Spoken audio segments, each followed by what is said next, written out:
Good morning. How's everybody doing? Yeah, ready to talk about sex?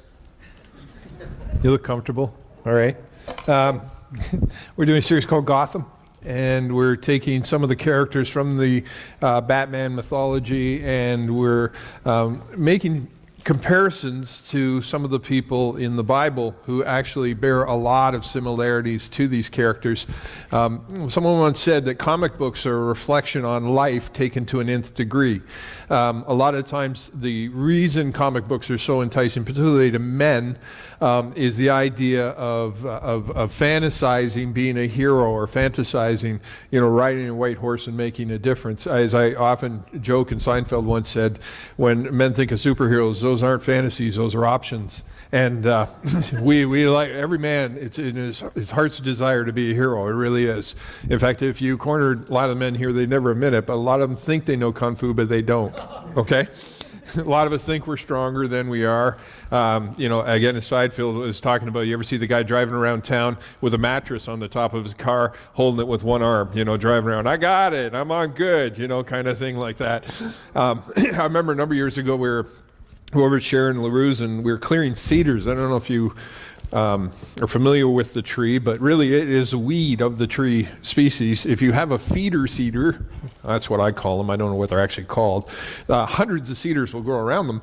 And so we cleared about 70 trees that day with chainsaws and things like that. Anyways, I was really proud of myself taking these like half trees, carrying them over, and we were throwing them in a big pile, which Dave intended to light up, which violated about 500 bylaws. Anyways, like this, if we lit this pile up, it was about the size of this room. You would have been able to see it from space, okay? It was just that big. But anyways, as we were stacking them higher and higher, I had to throw them harder and harder. And I remember I tossed one way up and something went twang in my arm. And it hurt for 2 years afterwards. Can you imagine that?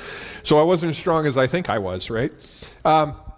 But we're talking about some of the parallels, and today we want to talk about a subject that's obviously sensitive, and it should be. It's a very personal thing, but at the same time, it is something that's, if you were, someone once said, if aliens were to examine our society and look down on us, they would probably think the national religion is sex, because it's just everywhere. It's all over the internet, it's all over advertising, it's all over the malls, it's all over all these kind of things.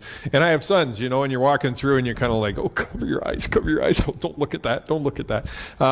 And then you go, wow, that's not bad. No, it's just this awful, kind of thing that's presented to us, but at the same time it's very enticing. And so I want to talk today about some of the issues surrounding it and bring to light a character called Poison Ivy. You just want to go to the next slide. Poison Ivy is a Batman character. She's actually fairly recent as far as characters go in the DC universe. Came in the 1960s. She was someone that was affected by some chemicals, and Poison Ivy's power is she controls plants. And she can get plants to grow very quickly and, wrap around people. And Poison Ivy's vision is that plants will take over the world, and basically do away with all technology and everything like that, and everything will be plants. And Poison Ivy is a seductress, which means what she does is she attempts to kiss some of the heroes. Robin particularly seems to get a lot of her attention. And when she kisses them, they come under her power, and they become her slaves. And so Poison Ivy is a seductress, and at the same time is tied very much into the idea of nature and taking over the world through this kind of natural environmental stance she takes. She was one of the first comic book heroes, was the first environmentalist in an extreme way. Okay? And I want to draw a parallel between her and an interesting lady in the scriptures known as Jezebel. How many people have heard the word Jezebel or the name Jezebel? Most of us, yeah. Normally it is used to describe a woman of low character. Right? Normally it's used to describe a woman that you don't know what she's up to, but she's just bad. I remember I was going to college, and my mother told me before I went to college, she says, Scott, at college there are bad girls. And I remember thinking, where are they and how do I find them? But she's one of the ones you don't want your kids near, right? You don't want your daughter to hang out with her, in that she would corrupt her. You don't want your son to hang out with her. She is bad news. She is a seductress. See, making kids scream already. By the way, who went in the Batcave? Okay, it took me an hour and a half to set this up. I need a little more participation. Okay. I got a text from Jamie Wolters today. She's mad at Mike Rutter because the Hastings Bridge is out. Apparently has something to do with bridges in there. So anyway, she wants to come next week, and she wants the Bat Cave next week to freak Tally out. So we might end up setting up next week, but in case we don't, go in there, check it out. It's really cool. Get Jody to turn on the Bat Cave sounds and all that kind of stuff when you do after the service. Jezebel was a character in the Old Testament who wasn't from Israel. She wasn't from around here, was kind of the first strike against her. As a young girl, she was married to the heir to the throne in Israel, a man named Ahab. Ahab is kind of he's both a bad and a spineless and a sneaky and a corrupt king. It's really interesting because we see kind of two sides of Ahab's characters. When it came to fighting battles, Ahab was actually a pretty good warrior. He won a number of battles with God's help, but he was the kind of guy who would ride out and go to battle. So as far as other men viewing him as a warrior, Ahab does a pretty good job. The problem was his home life. Ahab was incredibly easy to manipulate at home. And Jezebel, who came from Sidon, which was basically along the Mediterranean coast, the Phoenicians lived along there. She came and she married Ahab, and when she married him, she brought her religion with her. And in Sidon, they worshipped what is known as a god Baal. Baal is a god of life, and often the practice of worshiping Baal included prostitutes at the temple. So men would go in order to make your crops grow. You see the poison ivy connection here? They would go sleep with a temple prostitute and pay money, and the prophets of Baal would use that money to extend their religion. And they had some horrible practices. One of the practices of those who worship Baal was that if you were building a building, it tends to be a palace or a fort or something like that, you would take your firstborn child, you would encase them in a coffin alive, and you would put them at the foundation as a cornerstone of that building. And often, Baal, they encouraged you, once you were done, take your youngest child, put them in one, and put them for the final stone. And so these children were buried alive in this kind of setting. Also, the prophets of Baal, they cut themselves. There was all kinds of negative practices around it. Ahab is open to Jezebel's influence in this area, and soon there are more idols and more of the Baal worship going on in Israel than any time up to this point. They jump in hook, line, and sinker. Also, they bring the Ashereth poles. These were poles they would put up on high places. I guess the closest parallel would be like a totem pole, but they put these poles up and people worship. That was a horrible religion too. As soon as your children came of age, you would take them to the temple and they would lose their virginity as worship to the god. And you know, you're bringing 13, 14-year-old kids, and it was just a horrible practice as well. The only one that I think God hated more was Moloch. Moloch came out of the Philistine one, and it was the one where you sacrificed your children to the fire and as a mode of sacrifice. So these are not really nice religions, okay? They really are. You can be as pluralistic as you want, but all of these practices, looking at it, are reprehensible, right? And it tends to be, we look at this time, and nothing broke the heart of God as people engaging in this. So Jezebel introduced or reintroduced some of these religions to the Israelites, which they engaged in willingly. So I'm going to walk you through a couple scriptures and talk about some of the thinking that goes around this. First one's found in Deuteronomy 13, and it goes, "Suppose there's prophets among you, or those who dream dreams about the future, and they promise you signs or miracles, and the predicted signs or miracles occur. If then they say, 'Come, let us worship other gods,' gods you have not known before, do not listen to them. The Lord your God is testing you to see if you truly love him with all your heart and soul. Serve only the Lord your God and fear him alone. Obey his commands and listen to his voice and cling to him." Proverbs 1:10 says, "My child, if sinners entice you, turn your back on them." And then James 1:14 says, "Temptation comes from our own desires, which entice us and drag us away." So I'm going to walk you through one of the accounts of Ahab and Jezebel and something that went on, just to give you an idea of the flavor of this kingdom at the time. It's found in 1 Kings 21. and it's based around the history of a man named Naboth. Now there was a man named Naboth from Jezreel who owned a vineyard in Jezreel beside the palace of King Ahab of Samaria. One day Ahab said to Naboth, "Since your vineyard is so convenient to my palace, I would like to buy it to use as a vegetable garden. I'll give you a better vineyard in exchange, or if you prefer, I'll pay for it."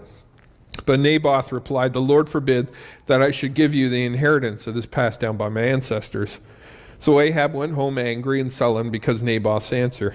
The king went to bed with his face to the wall and refused to eat. He's got his major pout on. You getting this? Okay. What's the matter? His wife Jezebel asked him. What's made you so upset that you're not eating?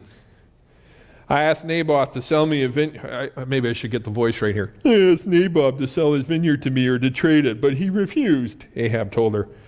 Are you the king of Israel or not? You hear her taunting him here. Come on, man, grow spine, Jezebel demanded. Get up and eat something. Don't worry about it. I'll get Naboth's vineyard. Okay, so, hey, I got it. Don't worry. You go get some cookies. I'll take care of this for you. All right? She wrote letters in Ahab's name and sealed them with his seal. So she signed them, Ahab, okay, and sent these letters out with his seal and sent them to the elders and other leaders of the town where Naboth lived. In her letters, she commanded, call the citizens together for a time of fasting. Give Naboth a place of honor. Then seat 2 scoundrels across from him who will accuse him of cursing God and the king. Then take him out and stone him to death. Isn't it a little ironic to this lady who introduced this alternative religion to Israel is actually going to use God's name as a means to kill this person? Okay, so she's not only against God, she's not above using his name in order to cause something.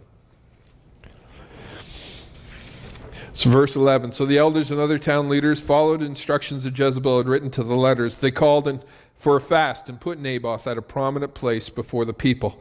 Then the 2 scoundrels came and sat down across from him. And they accused Naboth before all the people, saying, he has cursed God and the king. And so he was dragged outside of town and stoned to death.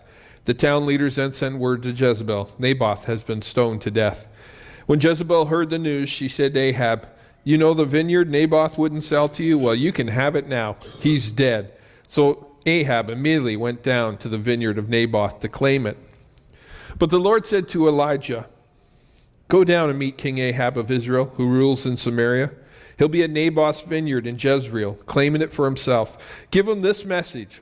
This is what the Lord says. Wasn't it enough that you killed Naboth? Now you must rob him too? Because you have done this, dogs will lick your blood at the very place where they've licked the blood of Naboth. So my enemy, you have found me, Ahab exclaimed to Elijah. Yes, Elijah answered. I have come because you have sold yourself to what is evil in the Lord's sight. So now the Lord said, I will bring disaster on you and consume you. I'll destroy every one of your male descendants, slave and free alike, everywhere, anywhere in Israel. I'm going to destroy your family as I did the family of Jeroboam, son of Nebat, and the family of Baasha, the son of Ahijah. For you have made me very angry and have led Israel into sin.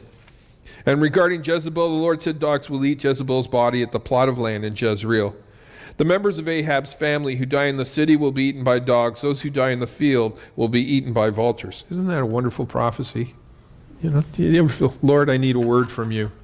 God, speak to me. You imagine hearing that? Yeah, you're going to die and dogs are going to eat you.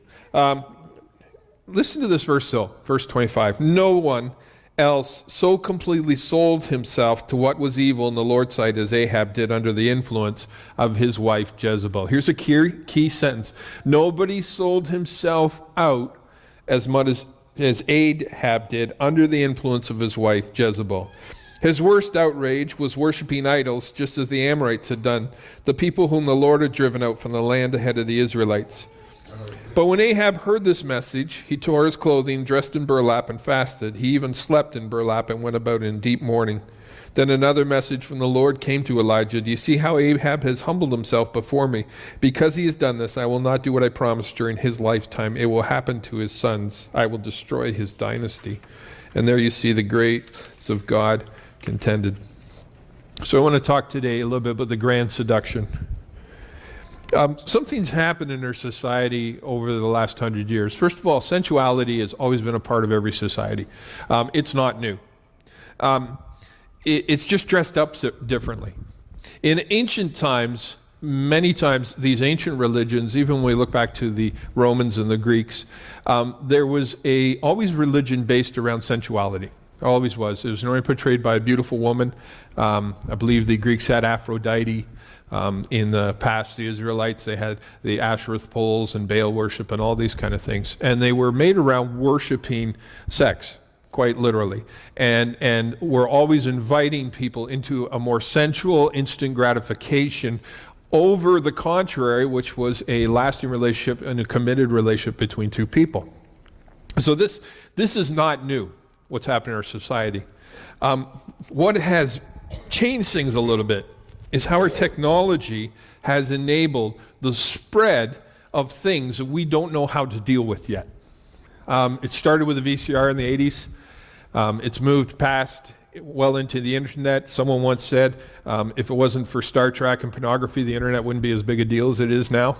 It spread through that. And it has brought about some alarming statistics. The largest group of internet porn users right now are aged between 14 and 17. There are a lot more girls involved with it than there used to be, and the statistics are starting to bear themselves out. Even in Canadian society, which traditionally is a little more conservative in these things than some of our neighbors.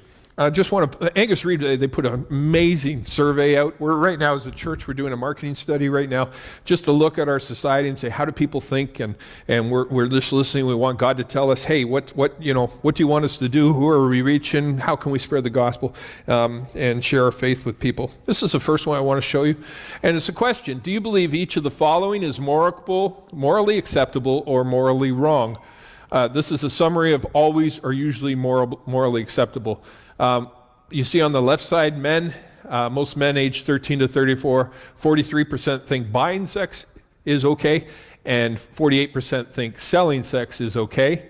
Men 35 to 54, 35%, 36%, and then men 55 plus, 27% and 26%. Tends to be people as they get older, they get more conservative. I think it's called smarter, but they just tend to get a little better idea of the consequences of these things.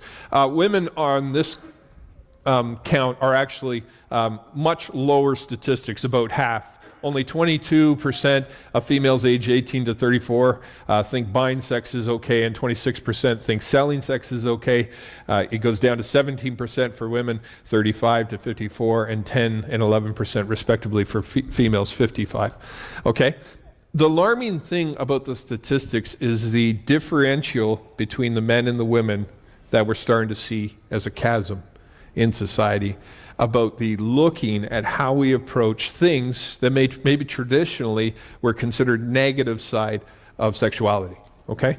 They say that women are much more likely to vote conservatively on these things because they identify more with the victim than the perpetrator, okay? So a lot of women in looking at these statistics are going, okay, was this something I would want to do? Is this something I would want to engage in? Or do I think that other women should have the right to engage in it? And so they're looking at those statistics and they're saying, I identify more with the victim. Nobody raises their daughter to become a prostitute, right? Nobody ever envisions that. And so a lot of women see it differently. This one's actually even more alarming. Let me go on to the next one. Do you believe the following is morally acceptable or morally wrong? Watching pornography, 52% of men think it's always or usually morally acceptable. So about half men think using porn is perfectly legitimate. Only 28% of men think it's always or usually morally wrong. So if you take that, you've got almost 70% or 72% of people either think it's okay or are ambiguous to it.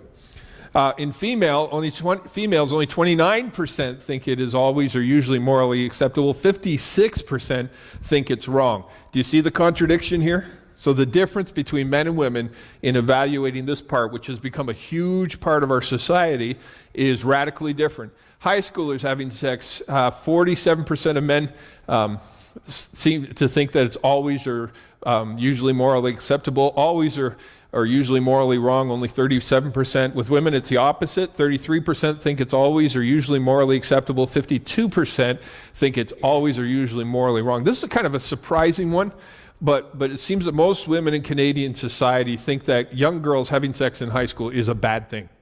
Okay? A lot of people kind of toot their horns that say, no, there are, everybody thinks teenagers are going to do it anyways, all those kind of things. But actually what you have is a substantial number of women and about a third of men that go, they're too young. They don't even know who they are yet. And to engage in sexual activity when they're in high school is not necessarily a positive thing. On to the next one.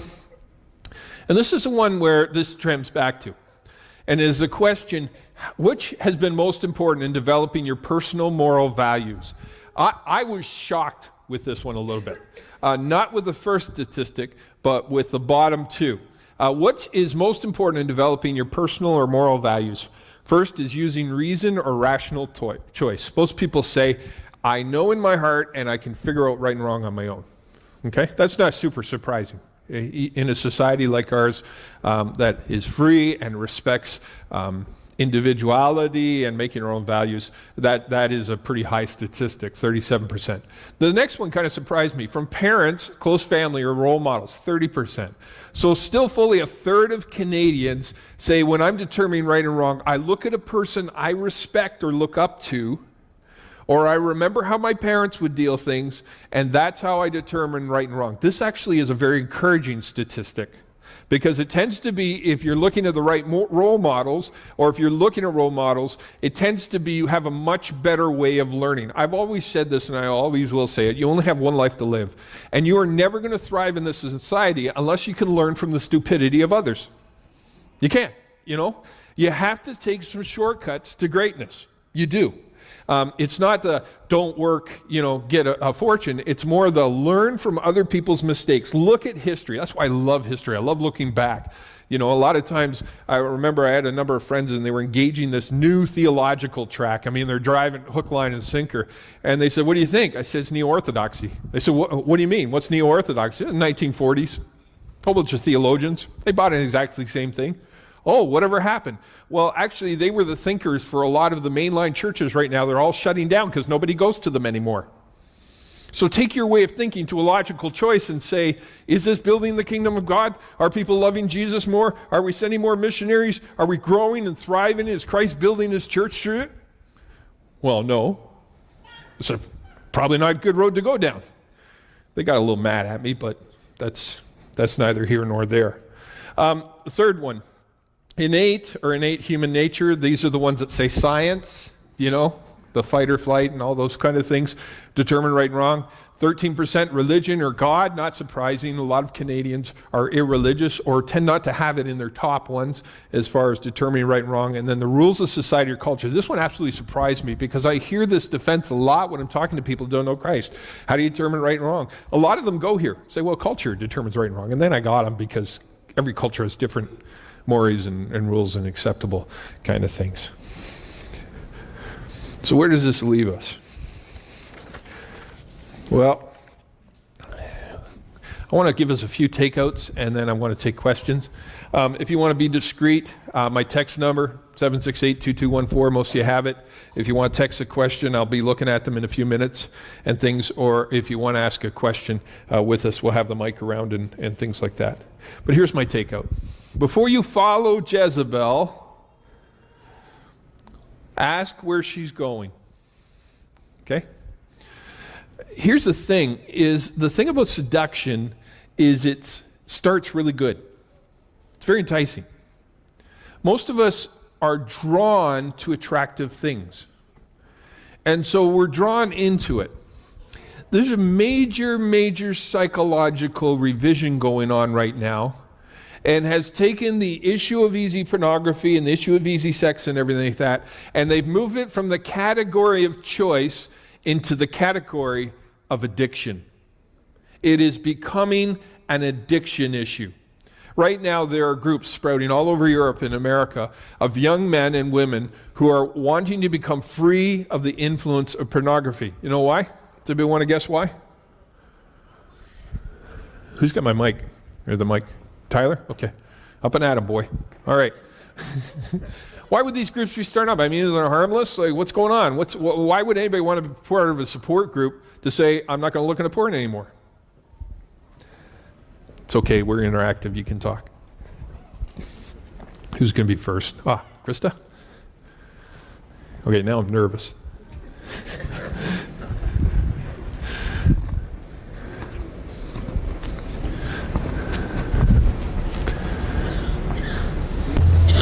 Should be on? Okay. Yeah. Just because it's like any other addiction, it draws you in and it takes you captive. Then Yeah. it's something that you need, something that you can't be without, and then you're trapped in it. Yes. Same as whether it's alcohol or whether it's drugs or whether whatever it is. It's something that seems like it's not a big deal when it starts, but then it sucks you in and it controls you instead of you controlling it. Yeah. Yeah. It becomes something that takes over your life, like any addiction. Gambling can be an addiction. Some of us are shopaholics, some of us are alcoholics, some of us are drug addicts, and some of us are addicted to porn, okay? This recategorizes things in the most alarming way. Now, ask a question. If someone is addicted to it, how do you think it influences them in a negative way? Someone want to put their hand up and answer that one we got over here? We're just running you back and forth, aren't we, lad? That's good. You need the exercise. Messes up their ability to have satisfying, normal sexual relations. Yes, yes. This is a huge one. Right now, young men as a whole have been so inundated with this. In fact, they wanted to do in one of the universities in Holland, they wanted to do a study to see the difference between the reactions of those who were addicted and those weren't. They couldn't find any men on campus who weren't addicted to it. That's how bad it is, okay? And what it has caused is a whole generation of young men who cannot relate. I'm not only talking about a sexual way, they can't even talk to girls normally. They don't know how to relate to them. They have replaced the fantasy for the real thing. In fact, in a lot of cases, they become so addicted that the opposite sex, an actual girl that they go out with, no longer excites them. And many of them become reclusive. They become depressed. Why is it the statistics in the last 5 or 6 years have doubled on university college campuses for students needing medication for anxiety, for depression, for all these things, particularly young men? They're starting to draw a parallel between this. You see, even young men and young women, we need people in our lives. We need people we relate to. And the healthy process of getting to know a girl, asking her out, dating her, learning to talk to her, learning to work through conflict, working to do all these kind of things that continues on into an intimate relationship within a committed relationship is how we were designed to experience things in the best way. Addictions are the opposite. You go back and you keep hitting it over and over and over again. And as one psychologist said, most young men growing up in history would never even begin to see what most young men can see in 5 minutes in their whole lifetimes. Okay? And so all of a sudden, that serotonin levels and all the adrenaline and everything's hit, until they no longer know what it means to feel true intimacy. So they're recognizing this is not just a trend in society, it's not just a choice thing, this is a problem. And it's becoming a major problem, and they're starting to ask questions about it. You follow Jezebel. Sure, she's seductive. Sure, she woos you in. She's beautiful. She's influenced. She's like poison ivy, right? She looks great. And she represents something to you, and you know, instant gratification, all those kind of things. We buy into the lie, and we follow the instant gratification, and before we know it, we're hooked. One of the Proverbs writes about the young man who's drawn into the house of an unfaithful and seductive woman whose husband away, and said he goes like the lamb to the slaughter, or young calf to the slaughter, just led into the place where he's going to be butchered and killed. And the Proverb says, don't do that. He said, get in a committed relationship with one woman. And then he uses some very, very graphic descriptions that I won't reply to here, except to say, have sex with your wife, have it a lot. Can I tell you just one of my pet peeves as a pastor? A lot of the times, I'm trying to get the single people to stop having sex outside of marriage, and I'm trying to have the married people to have sex. Is that kind of ironic? Another thing I battle with all the time is the single people thinking they're going to be happy when they get married, and the married people thinking they won't be happy unless they're separated. This happens a lot in our society. The people who should be having sex, should be having the greatest sex most often, are the people who are having the least sex, and the people who shouldn't be having sex, who are dysfunctional and all those kind of things, are having it the most. Crazy world we live in, isn't it? It's kind of hard to lead people when they don't buy in. I mean, it's just everything be easy if people just did what I told them to. But, this is something we have to battle. So before you follow Jezebel, find out where she's going. You got to look down the track. Learn from others' mistakes. The second one, determine how you pick right from wrong. And how is that working for you? Good Dr. Phil quote there. How's that working for you? Here's the thing. So many in our society, we determine right and wrong based on our tastes. I don't like that church. I'm going to go to another church. I don't like that store. I'm not going to go there anymore. I'm going to go to another store. I bought a Ford this time. I'm going to buy a Dodge next time. I'll buy a Honda next time. This drives salesmen crazy because there's nothing a company likes better than loyalty.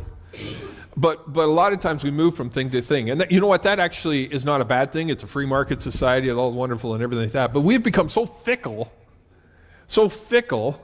that we base right and wrong so much on our tastes that we have become addicted to the instant hit. The fast food that makes me feel good now, the sugar buzz, the porn, the drugs, the alcohol. We want to feel good in the moment. We're so absorbed. As someone once said, carpe diem, seize the day. They were not talking about vice. They were not saying, grab the nearest woman and have your way with her. They were saying, carpe diem, if you want greatness, start today. But instead our society is carpe diem, grab whatever is closest to me to make me feel better. And the consequences, over debt, losing your money to gambling. By the way, did anybody see was it 1.5 billion? All the people traveling down there and that kind of thing. That's a really useful thing. Give somebody that has no money 1.5 billion and see what happens. Most statistics show that those who win a lottery are normally penniless within 5 years. Crazy, eh? It's a crazy world.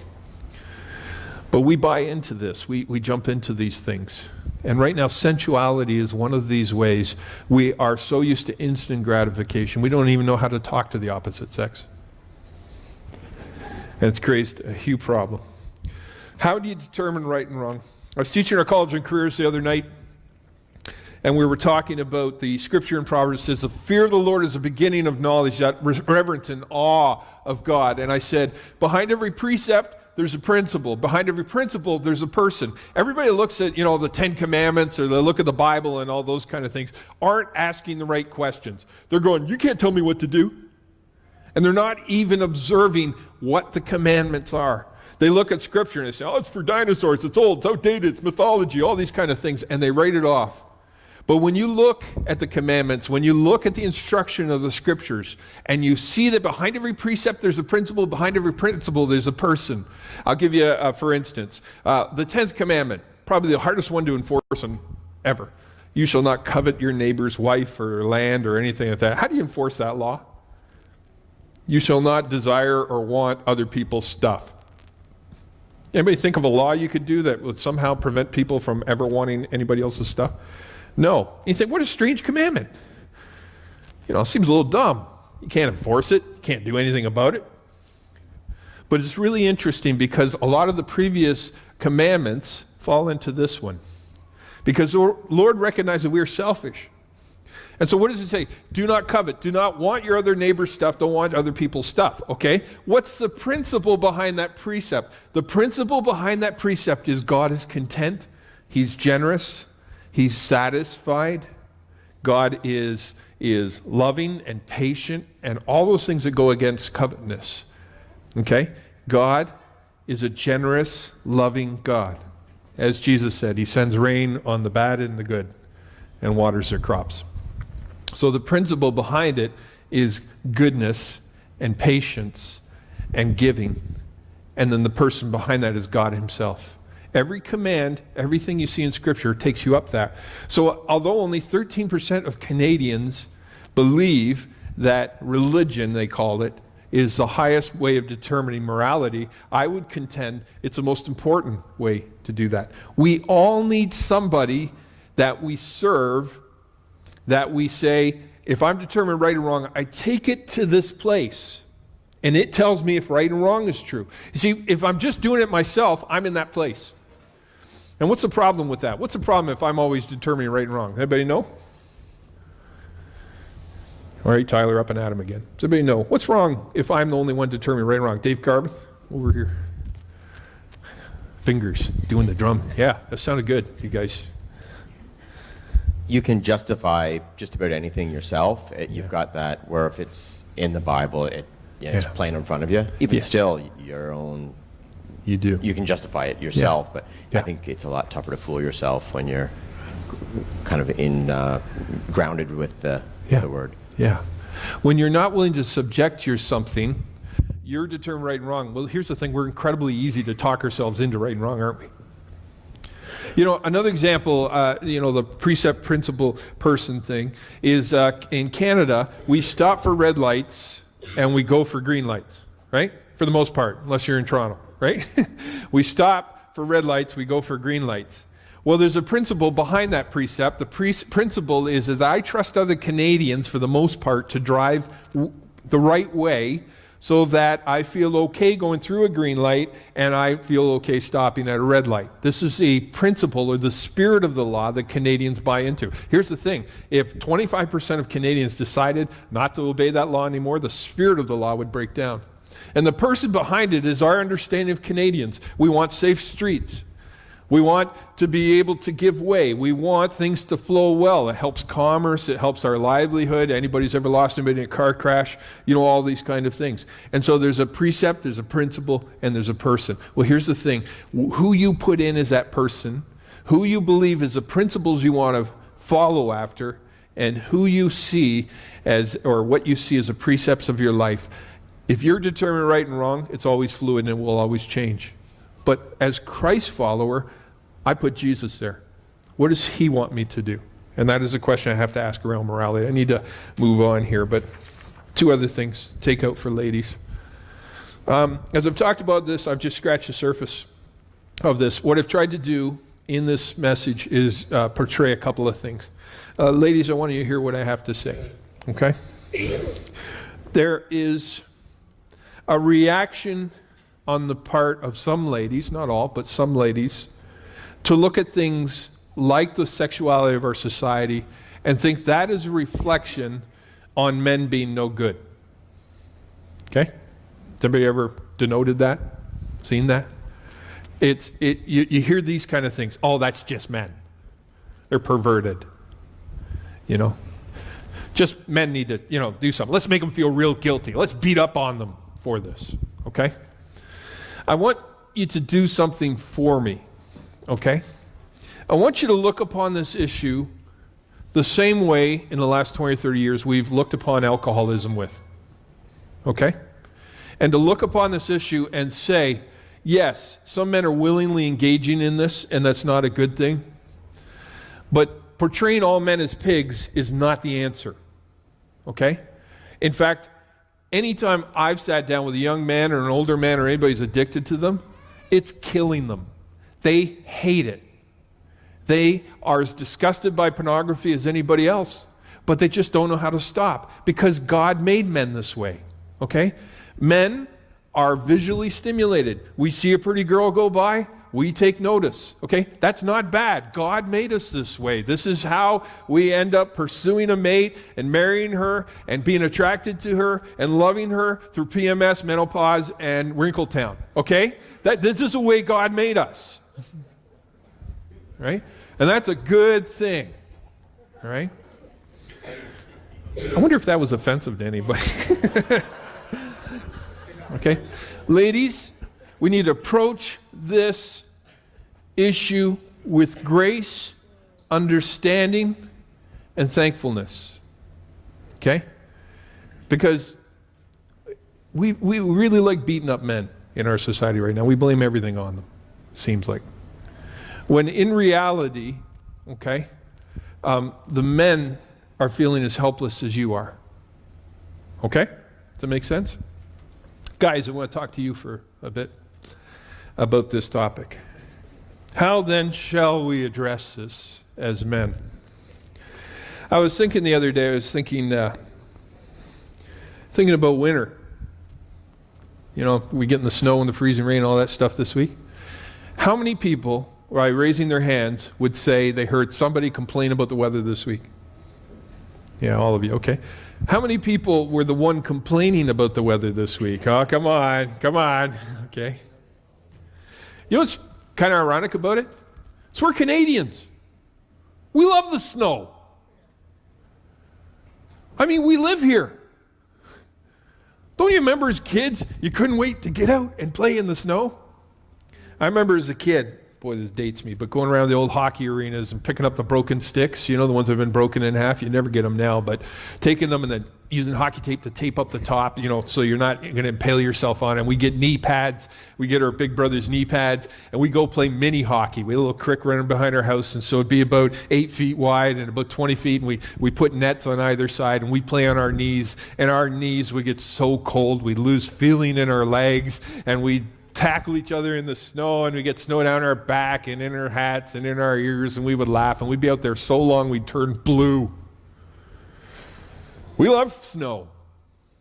In the First World War, the Germans hated being positioned across from the Canadians because unlike the French and the English, who only attacked during nice weather, the Canadians didn't care. All these strong young men, the Germans called them stormtroopers. They didn't need it, didn't matter what happened. Anybody ever seen pictures of Vimy Ridge? Mud, rain, and slush, and a smiling Canadians.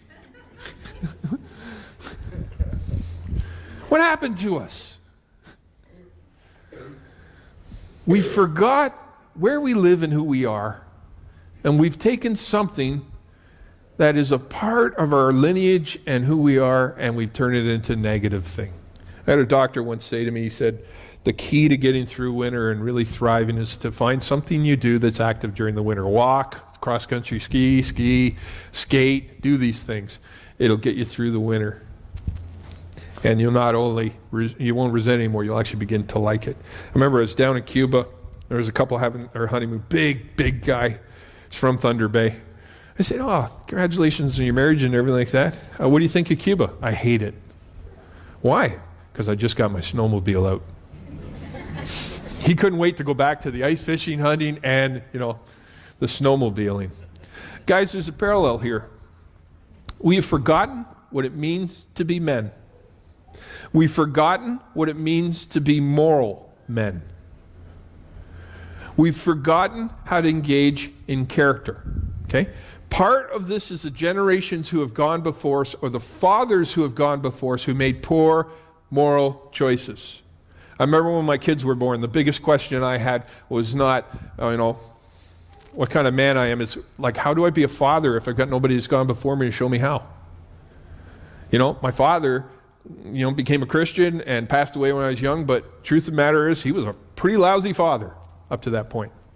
Always with different women, always making poor choices, addicted to so many different vices. I said, what kind of father can I become? I don't even know how to become a father. And there's so many men in that boat. I know you're lonely. I know you don't know how to relate to other people. You don't have a lot of friends. You don't know how, and most of us have been raised by our mothers and spend most of our time with women. And we've forgotten what it's like to be with other men. And we've forgotten what it means to be moral, kind, grace-filled, Christ-filled men. We've forgotten what it's like to be a tree that others can come in our shade and we can offer them the protection and the influence of who we are. And the enemy loves to take men out first in any society. He wants to do that. You know, something marketers know that a lot of us don't know? Marketers target most of their campaigns towards young men in their 20s. You know why? Why do they target young men in their 20s? Anybody want to guess? Because if you get them, you get everybody. Tends to be, if you can get a cynical, attitude-filled, testosterone-filled young man to like your commercial, everybody will like it. Because they're your hardest crowd. They're the hardest nuts to crack. Okay? You imagine, as men, we looked at society and we looked at the things and we go, just because there's a 52% of men think it's okay, we don't. And we're going to do whatever it takes as men to make the moral choices. A lot of people want to do this. We're going to take God's way. We need to bring it back to the simplicity of understanding what it means to be men. And the best parallel I can think is snow. We Canadians used to love snow. As men, we need to get back to what does it mean to make right choices? What does it mean to read my Bible every day? What does it mean to follow God's way? What does it mean for me to be an example to younger men? What does it mean to honor women and not evaluate them based on their looks, but instead evaluate them based on the fact they were made in God's image? What does it mean? And just like finding our fun in snow again, we need to find the fundamental ideas of what it means to be a man. I've talked about Scripture. It also is a way that we need to relate to each other. A lot of men don't know how to be friends with other men anymore. And it's killing us. And that is all I got to say about that. So I'm going to ask the worship team to come up, and I'm going to open up for questions. And the basket people can pass the baskets around. There's outies and innies. Thanks. I went a little long today, but I thought this was an important topic. But I'm taking questions now. If anybody have any questions, clarifying questions, like I said, I scratched the surface. I've spent a lot of time in prep this week. So if you got a question, probably now is the best time to ask me, because I'm going to forget everything by tomorrow. You can text in 768-2214 if you want as well. Anybody any questions or comments?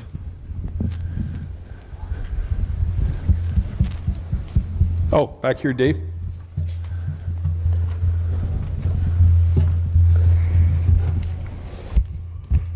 The interesting statistic earlier that you had about how people don't go to Scripture for what is right and wrong to set the values in their life. And it always amazes me as people say, well, they're just a bunch of rules that tell me what to do and what not to do. Yeah. Not understanding that, yes, they are a bunch of rules to tell you what to do or not to do, because if you follow those, life goes well for you. Yes. And an example, it says you don't commit adultery. Well, you don't commit adultery. God doesn't want us to do that because it destroys marriages, it destroys family, it tears them apart, and you people, wind up that their lives are shattered. And if you look at every do or don't that's there, it's there for a reason, so that life will go well with us. And for some reason, people ignore that fact. And that's right out of the book of Proverbs, right? He says it repeatedly over and over. We're walking our young adults through the book of Proverbs right now. Follow these commands, follow these principles, build your life upon these things so that you will have long life and a good life. Yeah, excellent, Dave. Thanks for bringing that up. Anybody else? Questions or comments? Over here, Tammy. You think I arranged one over here, one over here, one over here, one over here. Tammy Schultz, please. Thanks, Tyler. You're doing a good job, man. I'm going to just jump off on what Dave said. I think the Scripture is very, very important, and you also have to remember to look at Scripture in context. Yes. Because I've had many people justify their behavior by taking one verse. Yes. And you have to be careful with that. And that's the danger of taking the precept only, right? You have to understand the principle behind the precept and the person behind the precept. It's amazing some people who will quote Jesus or quote the Ten Commandments or whatever and base nothing based on his example of his life. They'll make Jesus out like he was some sort of hard-edged, very difficult, mean person, when all evidence to the contrary, right? That's good, Tammy. Anybody else? Questions or comments? Yeah, Krista. Over this side now. Now we got to find somebody over this side to ask the next question. I guess in some ways it's sort of along the same lines of what's being said, but to me, and this is just basic logic, God said that he created us, and the fact that sex and sexuality is pleasant and pleasurable is not an accident. It's not like he made us and went, oh no, they like it. Like it's not a mistake, right? Yeah. It's not a mistake. Yeah. So in order for us to experience what we're meant to experience to the fullest, in the very best context, in the way that God intended it to be, which is beautiful and powerful and life-changing, in a good way, then we need to be really mindful that we approach it from his perspective, because if we don't, we're selling ourselves out for something that is not even close to being second best. I mean, it's not even the fast food of. It's bypassing an incredible gift that he's given us that's there to strengthen us, to strengthen our marriages, to bring wholeness and beauty and deep intimate love with sexuality. And anything less than that, we're trading it in for nothing, and something that then becomes the opposite, which is destructive and takes away from who you are, as opposed to enhancing who God intends you to be. So it's and that's for both sexes. Yes. So for me, I just think it's just so important that we remember that it's not a case of, well, you can't do this, you can't do that, you can't do the other things in and of itself. It's because this is what God offers, this is what God intends, this is what he means it to be. So if you go behind all of that, it becomes something incredibly beautiful. It does. And enriching. And to trade it in for anything less is just so disappointing and so destructive. Exactly. There's a reason why in the Batman comics Poison Ivy is called Poison Ivy, right? She draws you in and then poisons you. There's a reason Jezebel, that name, is associated with all things evil. Because, as you said, the promises of society don't fulfill what they're actually promising to do. They don't provide intimacy. And that is classic enemy's trap. I'll draw you in, I'll give you a taste, I'll let you in, I'll bring you in. Oh, too bad you didn't get what you wanted. Now you're trapped. Right? That's what the enemy tries to do with us. God's way is freedom. It's life. We look at principles as restrictive. Principles, precepts in the person is freedom. It really is. It gives you the freedom to do things God's way. Thank you for your patience. I'll get you to stand. We're going to close in a song, and then I'll wrap things up.